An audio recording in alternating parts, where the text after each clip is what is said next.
Praise the lord. ఈరోజు వాక్య భాగం హబక్కూకు గ్రంథం 2వ అధ్యాయం 1వ వచనం.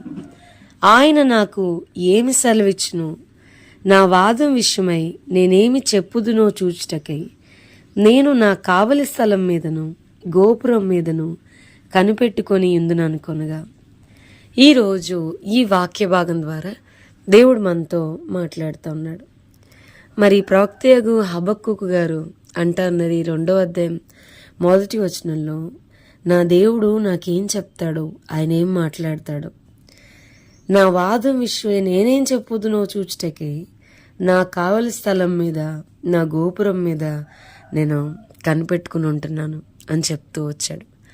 అసలు ఈ కావలి స్థలం ఏంటి, ఈ గోపురం ఏంటి, కనిపెట్టుకోవడం ఏంటి అని అంటే కనుక వెయిటింగ్ అపాన్ ద లార్డ్. ప్రార్థనా గదిలో ప్రభు కొరకు వేచి ఉండుట, ప్రభు మీద ఆనుకుని ఉండుట, వెయిటింగ్ అపాన్ ద లార్డ్.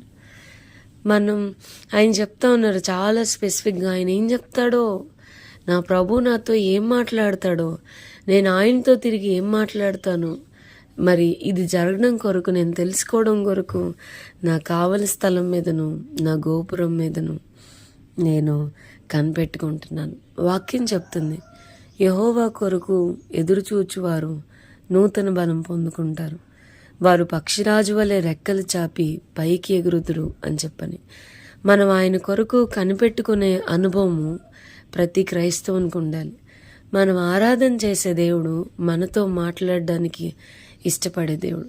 ఆయనేమి చనిపోయిన దేవుడు కాదు. There are so many so called gods who are dead. చాలామంది ఉన్నారు, మరణించిన వారు ఉన్నారు.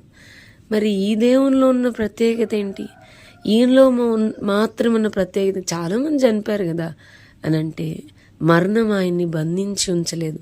వాక్యం చెప్తుంది, నీవు నీ పరిశుద్ధిని కుళ్ళు పట్టనీయలేదు అని చెప్పని. మరణం ఆయన్ని బంధించి ఉంచలేదు. హోషేయ గ్రంథకర్త రాస్తూ వచ్చాడు, మరణమా నీ ముళ్ళెక్కడ, ఓ మరణమా నీ విజయం ఎక్కడ, మరణపు ముళ్ళును విరిచిన మృత్యుంజయుడిని మన దేవుడు. ఒకప్పుడు చనిపోయావు ప్రవ్వా, ఒకప్పుడు ప్రాణం పెట్టావు ప్రవ్వా. నిన్ననే మనం గుడ్ ఫ్రైడే సెలబ్రేట్ చేసుకున్నాం. మరి ప్రభువు మాట్లాడిన 7 మాటల మీద ధ్యానం చేస్తూ వచ్చాం. ఎంతో ఘోరమైన బాధలో ప్రభు పలికిన మాటలన్నిటినీ కూడా మనం ధ్యానం చేస్తాం. నా కొరకు నువ్వు చచ్చిపోయావు ప్రభా, కొన్ని వేల సంవత్సరాల క్రితం నువ్వు చచ్చిపోయావు ప్రభా అంటే ఇప్పుడు ప్రార్థన చేయడంలో there is no use at all.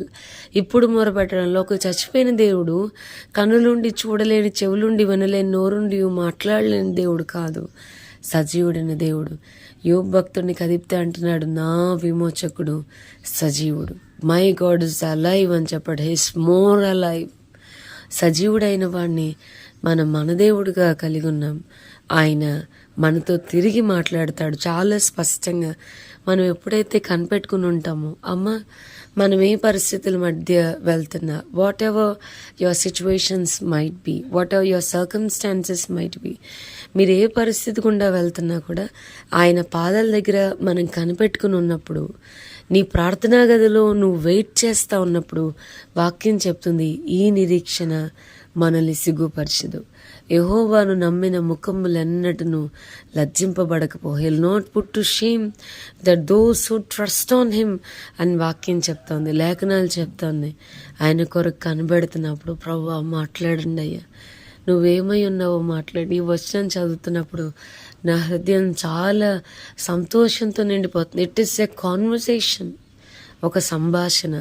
నా ప్రభు నాకేం సెలవిస్తాడో, నేను తిరిగి నా ప్రభుతో ఏం మాట్లాడతానని నేను నా ప్రార్థనా గదిలో కనబడుతున్నానన్నాడు భక్తుడు. మన జీవితాల్లో కూడా ప్రతిదినము ప్రభు మనతో మాట్లాడి మనం ప్రభుతో తిరిగి మాట్లాడేటువంటి అనుభవాలు మన జీవితాల్లో ఉండునుగాక. చాలా స్పష్టంగా ప్రభు స్వరాన్ని వినడానికి మనం ఎడిక్ట్ అయిపోదుగాక.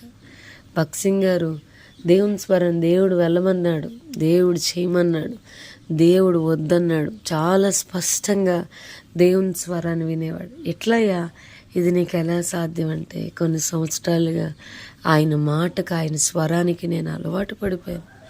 నా ప్రభు స్వరాన్ని నేను గుర్తించగలను. వాక్యం చెప్తుంది, నా గొర్రెలు నా స్వరము వినునని.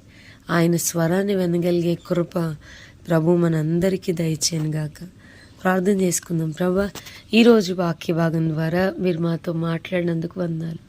వాక్యం విన్న మా ప్రియులైన వారిని అందరినీ దీవించి ఆశీర్వదించమని యేసు నామమున అడిగి వేడుకొంచున్నాం తండ్రి. ఆమేన్. God bless you and have a blessed day.